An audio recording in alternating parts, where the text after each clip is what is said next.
In Dallas, as a home opener, I saw Jerry Jones out on the field. He's excited about today's matchup. Tom Brady. Tom Brady. Tom Brady. Tom Brady. Let's go! In the 2024 NFL season, Tom Brady, known as the greatest player in league history, made the jump to broadcasting just 2 years after his retirement. Welcome to American Baller, where we focus on all things NFL. Don't forget to subscribe and ring that bell for future videos. It was clear that Brady was far from ready to completely keep himself away from the game, but it quickly became clear that things in the booth were not gonna come as naturally as they did when he was under center. While things started off a bit rough for Brady in this new career path, he's quickly improved and is now someone who fans are excited to hear call their games. Today, we're gonna take a dive into some of the most notable moments from Brady's broadcasts so far, taking a look at his best and worst moments in the booth so far. Week 1. Brady made his broadcasting debut in Week 1 in a matchup between the Cleveland Browns and Dallas Cowboys.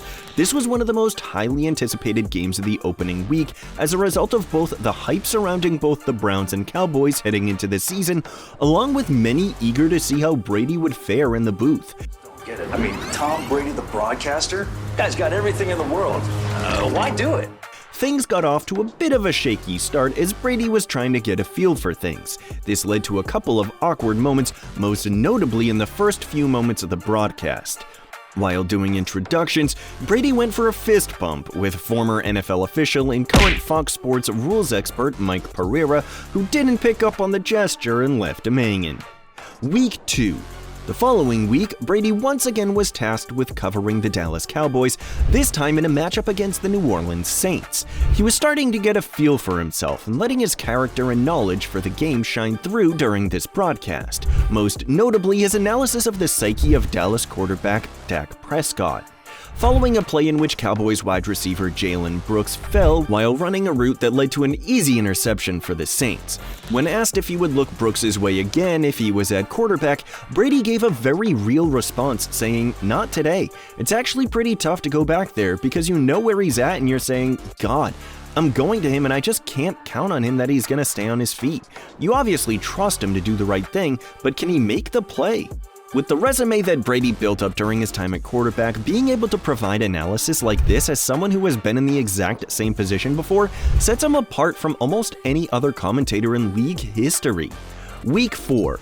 In Week 4, Brady got the first non-Cowboys game of his broadcasting career. He was tasked with returning to Tampa Bay to cover his former team as they took on the Philadelphia Eagles.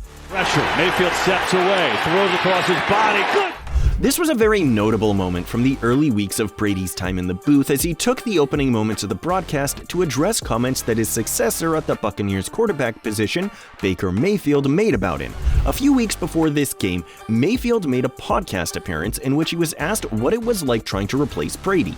Mayfield revealed that Tampa Bay's front office and coaching staff told him to come in and be himself. He said Brady had the team in a high-strung environment and everyone was stressed out before he got there. He even went as far as to say that Tampa Bay was not having fun with Brady at the helm, and he was brought in to bring some joy back to the team. Bring the joy back to football a little bit for guys that weren't having as much fun, and just continue to raise the competition level. Brady did not hesitate and made a very interesting response in the opening moments of the broadcast, saying, "I thought stressful was not having Super Bowl rings, so there was a mindset of a champion that I took to work every day. This was not a daycare. If I wanted to have fun, I was going to go to Disneyland with my kids. There's a way to approach this game, and that's with the right mindset and trying to push each other outside of our comfort zone, and great teammates do that. You come in, I have someone like Gronkowski, I have someone like Evans, there's high expectations for us. We have to make sure that we go out there and deliver." Week 5. In Week 5, Brady was assigned to an NFC West matchup between the Arizona Cardinals and San Francisco 49ers. He had one of his best calls of the season late in the game while Arizona was making an eventual game-winning drive. With just over 2 minutes left in the game, Cardinals quarterback Kyler Murray was forced out of the pocket and ran for a first down. However, he made a crucial mistake that not many would have picked up on, but this is what sets Brady apart from other announcers. Murray went out of bounds with 2 minutes and 2 seconds left.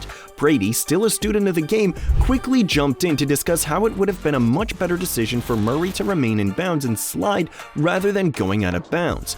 This allowed his partner, Kevin Burkhardt, to explain that if Murray had remained in bounds, the Cardinals would have been able to run the clock down to the 2-minute warning, and because he chose to go out of bounds, Arizona would be forced to squeeze in one more play before the 2-minute mark. Small things like this that almost no other announcer would be able to pick up on is what sets Brady apart and the true strength that he brings to the booth. Along with this, Brady and Burkhardt being able to play off of each other so well and pick up where the other leaves off so effortlessly is a true sign of how much they've improved from where they started in Week 1. Week 7. Moving on to Week 7, Brady took the booth to cover a Super Bowl rematch between the Kansas City Chiefs and San Francisco 49ers. This game came in the same week in which it was announced that he was joining the ownership group of the Las Vegas Raiders. While on the surface, this seems like an incredible business decision from Tom and something that will keep him close to the game for the rest of his life, when digging a little deeper, it makes his current job as a broadcaster much more difficult. As a team owner, there are special rules that he must follow that his coworkers at Fox Sports don't have to abide by. Some of these rules include not being allowed to attend in-person or virtual broadcast production meetings with coaches or players, no public criticism of officials or other teams, he must follow the league's gambling policy, and follow the league's anti-tampering rules. But these rules didn't limit Brady in this matchup. He had an incredible segment speaking about the excellence of Chiefs defensive coordinator Steve Spagnuolo. While any analyst can give praise, it means more when it comes from the most decorated player in NFL history in Tom Brady. Along with this, he dove into some of the more technical aspects of Spagnuolo's defensive scheme that sets him apart as one of the best coordinators in the league. It's not needed at that point. It's 2nd and 1. You've got 2 more downs. At some point, hand it off to get the first down here. Finally, with the two facing off a handful of times during Brady's time on the field, it allowed for him to slip in a joke about Spagnuolo being the bane of his existence. Week 8. After a great week in the booth, Brady got himself in a bit of hot water in Week 8 during his coverage of the Buffalo Bills and Seattle Seahawks game. This moment came just 1 week after the league office gave Brady a warning about being too hard on players. While this call from Brady was intended as a compliment of Bills quarterback Josh Allen, it was worded terribly and left some in an uproar. Not a new style of play, but I would say a smarter style of play. When discussing Allen, Brady was quoted as saying, "Sometimes he played like a spaz, like a grade schooler on a sugar high, but now he's controlled the chaos, and now he's like a storm coming into town." Quickly, many took to social media to ostracize Brady as the word spaz is a slur against disabled people who suffer from involuntary movements.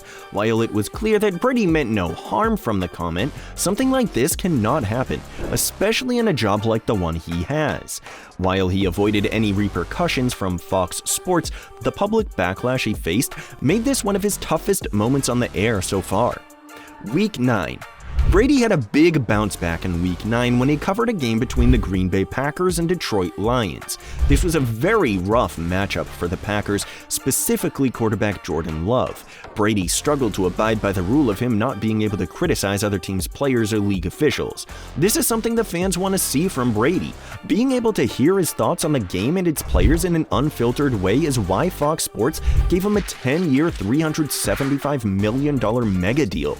Despite walking a fine line and potentially seeing what he can get away with, Brady did a great job calling this game. His analysis of what seemed to be a meaningless incompletion from Love while the Packers were on the wrong end of a 24-6 blowout with 10 minutes left in the game is another example of where he's able to take what appears to be an inconsequential play and dive into the long-term effects it can have on a team. Week 10. In Week 10, Brady covered two familiar teams in a matchup between the Tampa Bay Buccaneers and San Francisco 49ers. He covered both of these teams earlier in the season, and it was clear when listening through his commentary during the game, he was very familiar with both rosters and what to keep an eye out for. Brady's best call from the game came on the most exciting and impressive play from the matchup.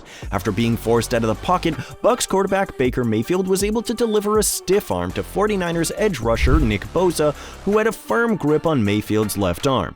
When a player like Bosa has you in a position like this, it is almost guaranteed the play is going to result in a sack. Despite this, Mayfield was not only able to evade the sack, but deliver a complete pass to running back Rachaad White for a first down. It appeared that Brady's squashed his beef with the Tampa Bay quarterback, saying, "That's one of the best plays I've ever seen a quarterback make." Being able to handle himself and deliver memorable one-liners like this even during the game's most exciting moments is one of the toughest parts of being a commentator. This clip is a perfect example of just how much Brady has grown in his role this early in his career. Week 13. Most recently, Brady called his first Thanksgiving Day game. This is a huge moment for any analyst, with Thanksgiving Day being one of the biggest days of the year for the NFL. But just like during his time on the field, Brady proved that he was able to perform in the booth even when the pressure was cranked up. During his coverage of the New York Giants and Dallas Cowboys game, he was able to go in depth on the impact that John Madden had on him, along with giving his take on the turducken. Interestingly, he did sound off on former Giants quarterback Daniel Jones, who requested a release from the team. This matchup made it clear that Brady is more comfortable in his role than ever. His personality is beginning to shine through more and more each week, and he is quickly becoming one of the most promising analysts that the league has to offer. Thank you for tuning in to American Baller. Don't forget to subscribe and ring that bell for future videos.